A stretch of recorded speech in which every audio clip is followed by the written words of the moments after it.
University of Louisiana Monroe is going to get crapped on. Then they go to one of the worst schools in the nation in Vanderbilt. They're going to get crapped on in Tuscaloosa as well.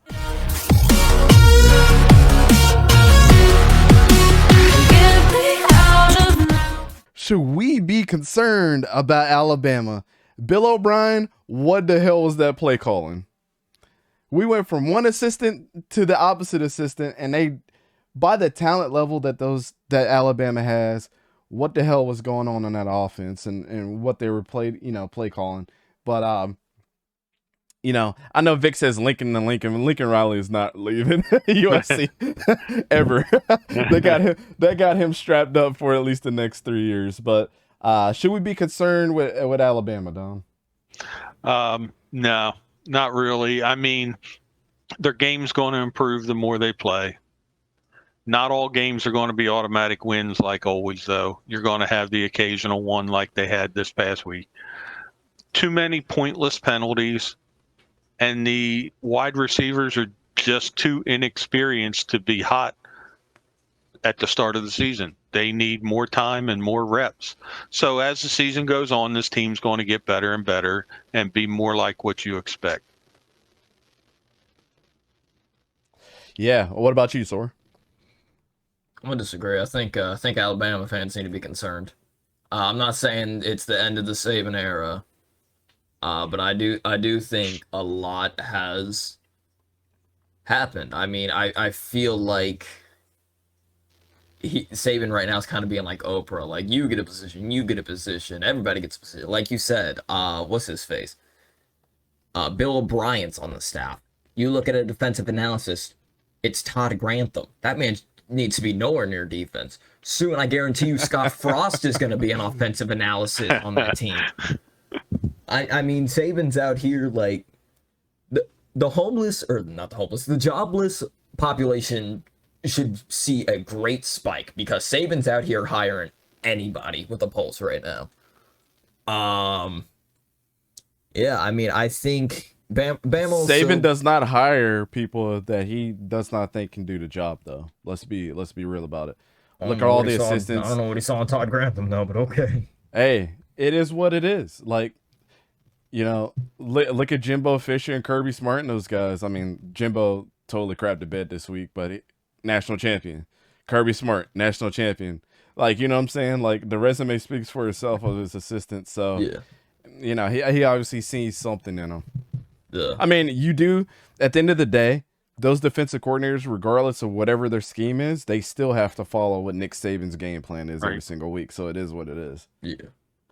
Well, I mean, yeah, I don't think it's going to be the end of the Saban era. Obviously, that man's gonna leave in a pine box. Let's be real. He's gonna pull a Bear Bryant, retire in December, and pass in January. Like, his casket's gonna be made out of the it's gonna be most expensive rubies. And I'm gonna say right now, as somebody obviously born in Bama, that state's gonna be in complete shutdown. Nobody's going in, nobody's going out, no trades happening. Like, the state border's closed. Everybody's in mourning for an entire month. Yeah. But yeah, I do think Alabama needs to be a little bit concerned. Yo, Vic, that was funny. I know your voice chat thing messed up. As soon as I saw the mixed savings, I knew that was Nick Saban. Yeah. The days of Nick Saban holding someone's future in their hands are over. The transfer portal has made everything better for college football. It's made things more fair, but it enables kids when they're in a bad situation not to stick through the adversity and make a better player out of themselves either. And it all started with the Kelly Bryant situation in Clemson. As soon as Trevor Lawrence got the start, there was no fight in the game for him ever again. And he just transferred out to Missouri, and look what happened. Career ended up turning out to be a turd. So, it could be a straight ego check as well, but who knows? Like the NIL deal all over again. Yeah. Yep.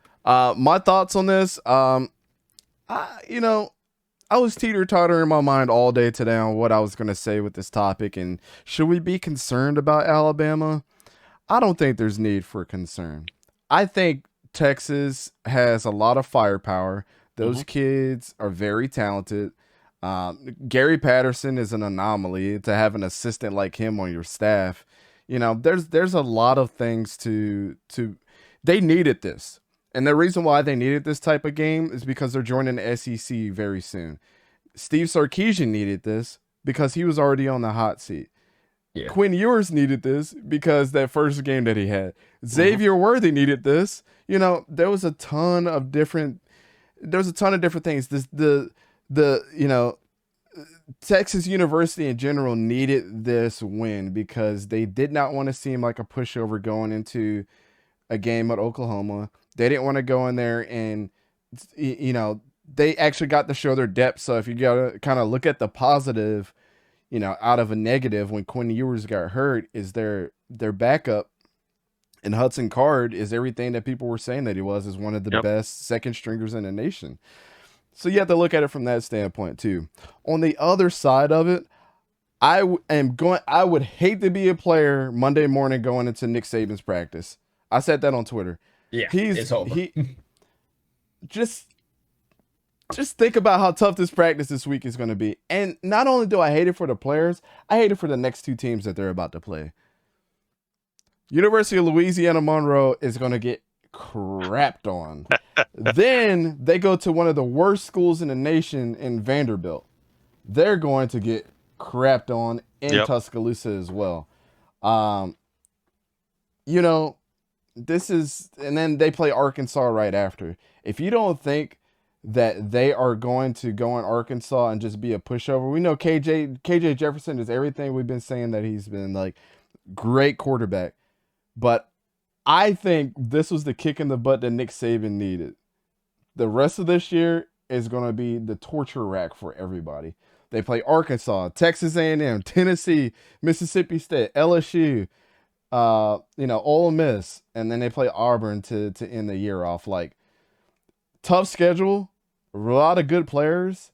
I mean, you got to go. Everybody's going to have that Texas A&M game still circled on that calendar. I don't care who you are. That's still coming regardless of what happened before. Tennessee, you got to go in there and play Hendon Hooker. And you're playing at Tennessee. Then you got to go against who I think gets severely overlooked in Will Rogers. Will Rogers in Mississippi State is coming in. Then LSU. We don't really know yet. So LSU's game was so confusing because is LSU bad? Or did they just play a really good Florida State team? We don't know yet. They're going to play their first SEC team coming up here pretty soon. And Jaden Daniels played lights out in their last game. Ole Miss, Jackson Dart at quarterback. He's been playing fairly well. You go and play, what's his name at coach? Mike Leach? No, not Mike Leach. That's Mississippi State at Ole Miss. Oh, I thought Kiffin. Lane Kiffin, former assistant, right there. Oh, I thought we were talking about Mississippi State.